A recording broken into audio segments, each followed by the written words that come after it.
Chiefs are so experienced, playoff tested. This is their fourth straight AFC Championship game. But from a player's perspective, any concern about getting over the emotions of such an epic game as we go on to the Bengals here?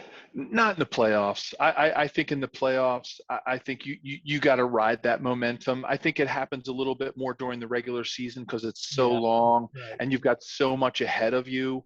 You know, if the Chiefs would have won a game like this in week 8, where it was so emotional and Patrick scores a touchdown with 13 seconds left, which crazy.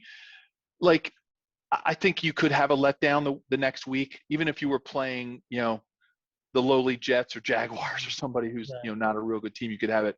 Playoffs, players know it's the end of the line and they know that it's win and go home. So I don't fear big game momentum as much in the playoffs as I do in the regular season. Like, I think about us, because you're probably like people who remember back to that 93 team, right, that went to the AFC Championship and we lost to the Bills.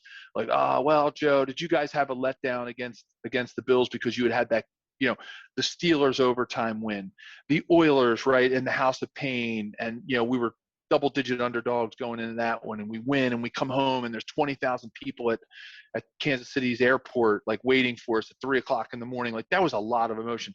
We just ran into a juggernaut when we played the Bills. Joe gets knocked out of the game. That was not – we went into that game with just as much momentum and ready to play as we were playing Pittsburgh or playing Buffalo before that game. So have no fear, fans, that the Chiefs are going to have a letdown, air quote, letdown week because of that big game. It's playoffs. It's playoff football.